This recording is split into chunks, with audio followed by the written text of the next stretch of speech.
Ey мұсылмандар, біреу бай болса, біреу кедей болса, біреу ауру, ал біреу сау болса, біреу есті, біреу есер болса, біреудің көңілі жақсылыққа мейлді, біреудің көңілі жаманшылыққа мейлді, бұлар неліктен десе біреу, сіздер айтасыздар.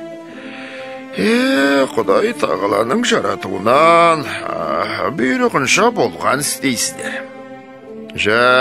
Олай болса, біз Құдай тағаланы ғайыбы жоқ, міні жоқ, өзі әділ деп иман келдіріп бедік. Енді Құдай тағала бір антұрғанға еңбексізге мал береді екен. Бір Құдайдан тілеп еңбек қылып пайдыз деген кісінің еңбегін жандырмай, қатын баласын жөндеп асырарлық тағылмай кедей қылады екен.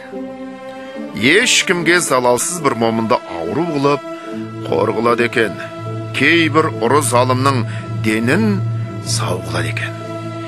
Әке шешесі бір, екі баланың бірін есті, бірін есер қылады екен. Тамам жұртқа бұзық болма, түзік бол деп жарлық шашып, жол салады екен. Түзікті бейіске шығарамын, бұзықты тозаққа саламын деп айта тұра, пендесінің біреуін жақсылыққа мейілдендіріп, біреуін жаманшылыққа мейілдендіріп, өзі құдайлық құдіретімен біреуін жақсылыққа бұрып, біреуін жамандыққа бұрып жіберіп тұрады екен. Осының бәрі Құдай тағаланың ғайыпсыз, мінсіз, ғафур рахимдығына, әділдігіне лайық келе ме? Жұрт та, мүлік те өзінікі. Бұл қылғанын не дей аламыз? Өз мүлкін өзі не қылса қыла береді. Оны ғайыпты болды дей алмаймыз десең, ол сөзің Құдай тағаланың ғайбы, міні жоқ емес, толып жатыр. Бірақ айтуға бата алмаймыз дегенің емес пе? Олай болғанда, пенде өз тырысқандығымен не табады? Бәрін қылдырушы өз екен. Пенде пендеге өкпелейтін еш нәрсе жоқ.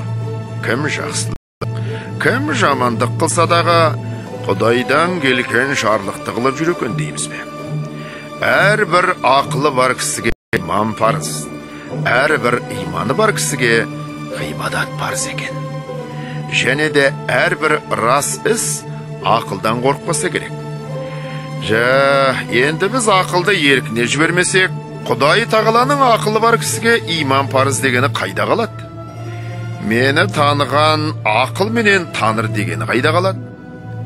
Дініміздің бірі жасырын тұрған жалғаны жоқ болса, ақылды оны ойлама дегенімге пенде бола ма?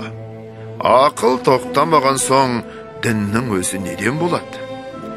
Әуелі иманды түзетпей жатып қылған ғибадатта не болады? Жоқ, сен жақсылық жамандықты жаратқан Құдай. Ләкин қылдырған Құдай емес.